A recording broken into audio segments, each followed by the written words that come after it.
My birthday was about 2 weeks ago. And every year when my birthday comes, I look at this thing called solar chart. You know, astrologers don't wish themselves happy birthday. They just say happy solar return. Because that's what this is.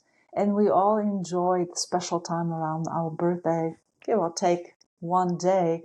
The fact is that the sun returns to the exact position where it was at the day and the moment of your birth. So what is so special about that chart? Well, here's the thing. I didn't know what to do with that chart. I had heard of it. I know how to plot it. I looked at it. I read astrological books, and they all had the cookbook list of this and that for the next year. The idea is that if you create that chart, it can give you ideas of how the next year is going to unfold for you. And then I forgot. Every time I got a little bit disappointed. I always start with this great idea and I'm gonna plan my life for the next year, week by week, month by month. But then quickly I'll get bogged down in details and there's so many influences and this and that, and how do you sort out what matters?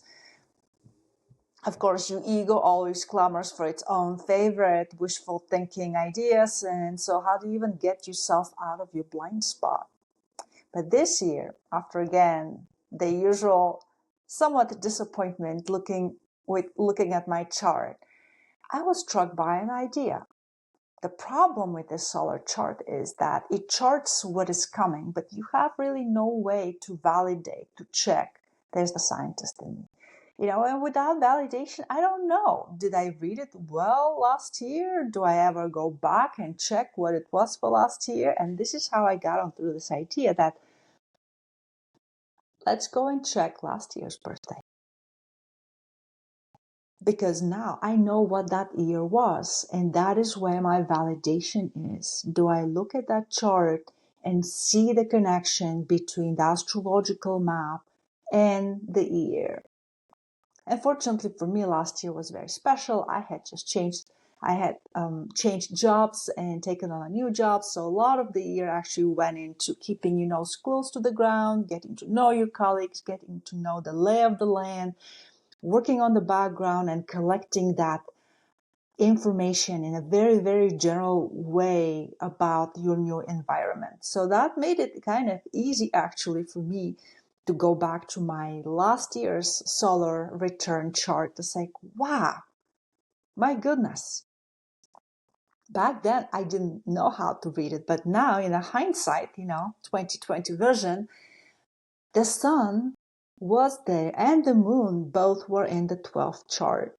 And for those of you who are somewhat familiar with astrology, the 12th chart is not the place for public recognition, for fame, for a lot of work, going out there on adventure. I mean, it could be a lot of work, but it's always behind the scenes because the 12th house is the last house of the 12.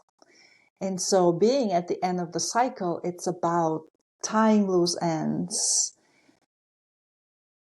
fulfilling obligations so that you can have a clean slate and getting ready for your new big cycle.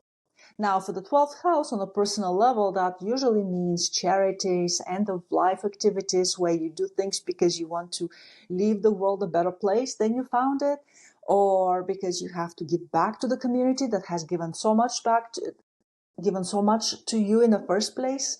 So this is how the 12th house resonates. And there it is. I found my sun and my moon there. It's like, okay, it wasn't so much about giving back to the community, though I do like to do that and to volunteer. But it was also about that working behind the scenes, collecting all that invisible information around and putting it together so that you can do something else this year. So now my chart from this year's birthday made more sense when I found my sun up in the highest 10th house. I was like, oh my.